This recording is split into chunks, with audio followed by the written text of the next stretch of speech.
Good afternoon, people. My name is Kara. I'm one of the co-owners of Des Moines Moms Blog, and we are chatting today with Dr. Sarah Holland. She is a pediatrician at the Waukee Clinic. The location there is 842 Northeast Alice's Road. And so we are going to talk today about e-care with Iowa Clinic. Is it eVisits? Is that the proper? We've been calling them eVisits, yeah, or Okay. telemedicine. Okay, so we're going to be talking about eVisits today and when that's appropriate and how that works. So can you tell me a little bit, Dr. Holland, when is the right time to take my child or myself in for an eVisit? So right now we're doing most acute visits over eVisit. And so anytime you're worried that your child is sick or hurt, those are the visits that we're doing over telemed, or at least attempting to do them this way.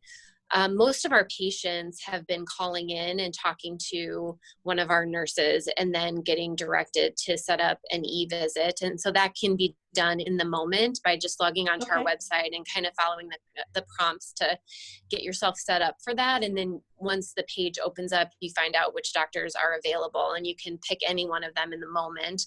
The other option is you could talk to that nurse and make an appointment for an eVisit. Kind of whatever is most convenient for you. Right now, we're not doing well visits over eVisits, only those acute visits for sick and hurt. Okay. So is there a time where then you would recommend we do urgent care versus an eVisit or like the emergency room? So we're trying to start all visits with a phone call or an eVisit, and most things can be done over eVisits, including taking a look at the child to see if they're sick enough to warrant a visit to the emergency room. We're trying to provide this service to help keep people out of urgent cares and the emergency room unless they really need to be there. And so far, it seems to be working pretty well under the circumstances. Okay, yeah, that makes sense. So, how do I need to schedule my eVisit then with you? How does that work? Sure. So some of our providers are by appointment only for eVisits, and it'll say that on our webpage. It'll say, Dr. whomever, and it says by appointment only. And then other providers, I would say most providers, when they're available, they're just available. And so you can just click on them and it'll connect you into a Zoom or kind of FaceTime situation with that provider in the moment.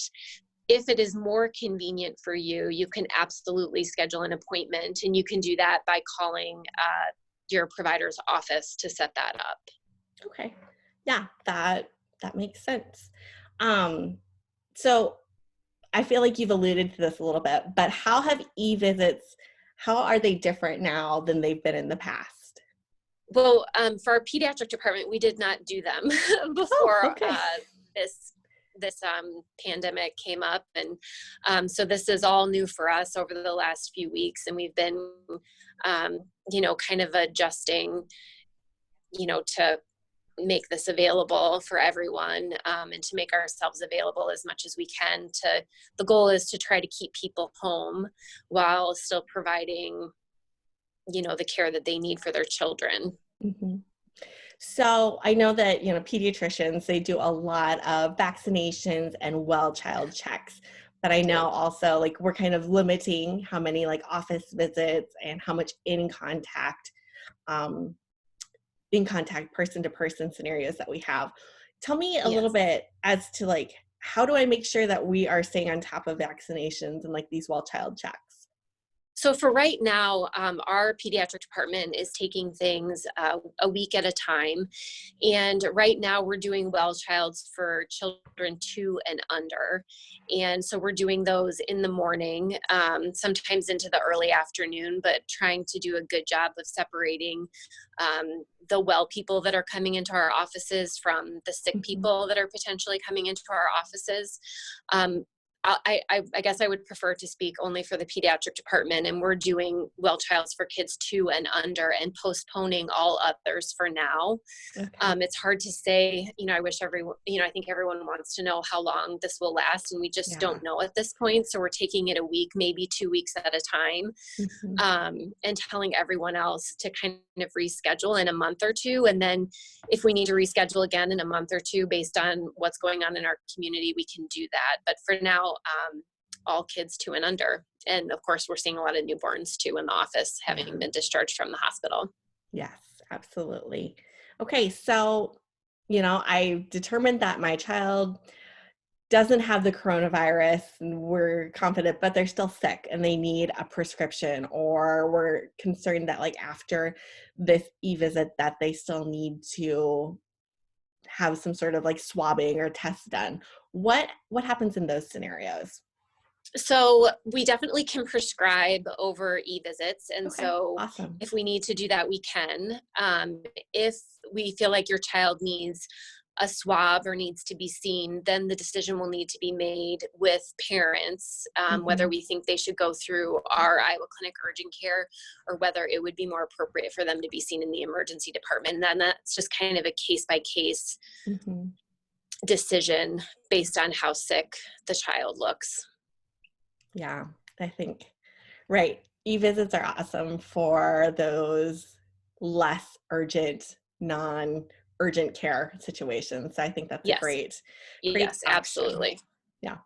Um, what like okay, so we can't do things like that require like additional testing or like swabbing, but like maybe ear infections, like are you able to like look at those and like look at throats and that type of thing? How does that work?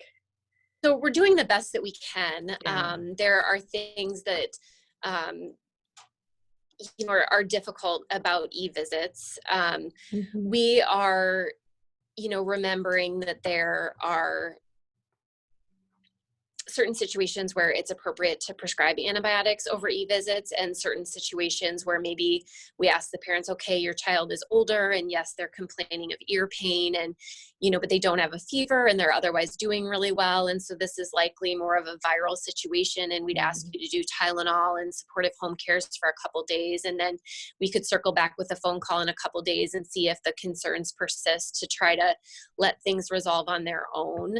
And so it really just depends on what's going on and how the kid looks overall, what the symptoms are and what the parents see and what you can see yourself over the e-visit. And we just are making decisions whether treatment is appropriate with an e-visit or more, Mhm. or whether an in-person evaluation is necessary. Right. That makes sense. I think It's a those are, difficult thing. yeah, super tricky. Yeah, Everybody's doing the best they can and we really are. And not great most of the circumstances. parents that I've done e-visits with, everyone has been so understanding and really wanting to do the right thing.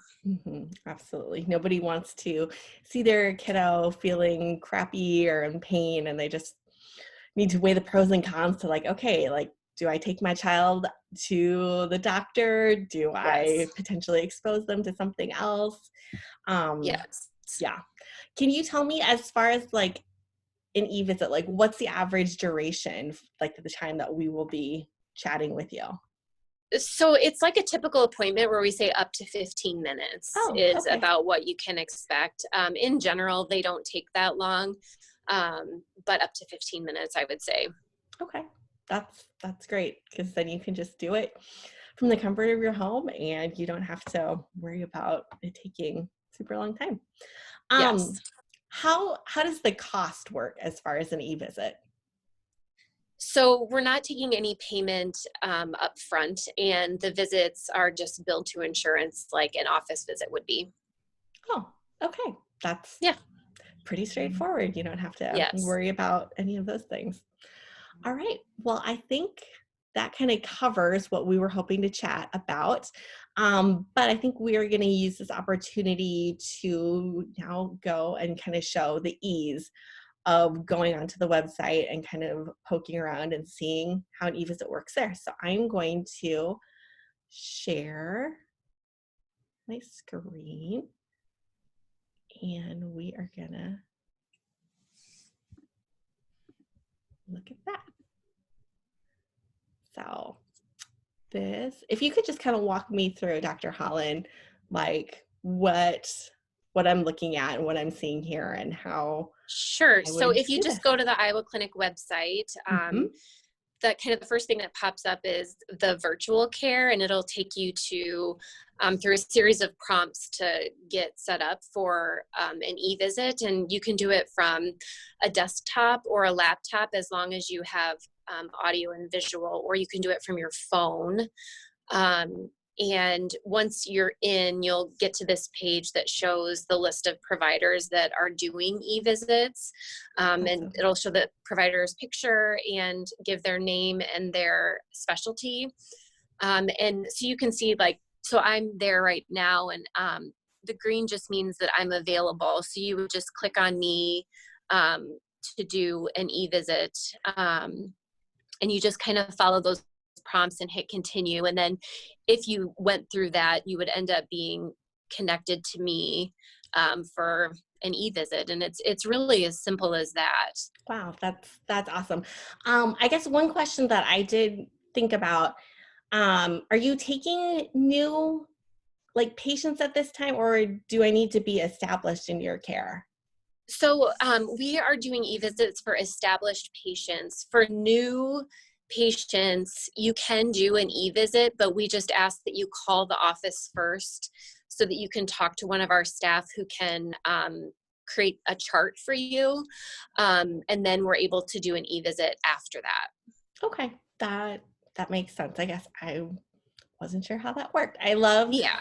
the fact that you can continue to see, the provider that you have established care with, and that they're, you will go onto this website and be able to see who's available, what their specialty is, and if it's a doctor that you are familiar with, you get to have that basis of what your healthcare already is, and they're kind of familiar with you or with your kiddo, and what some of their medical background and history has been. Yes, And absolutely.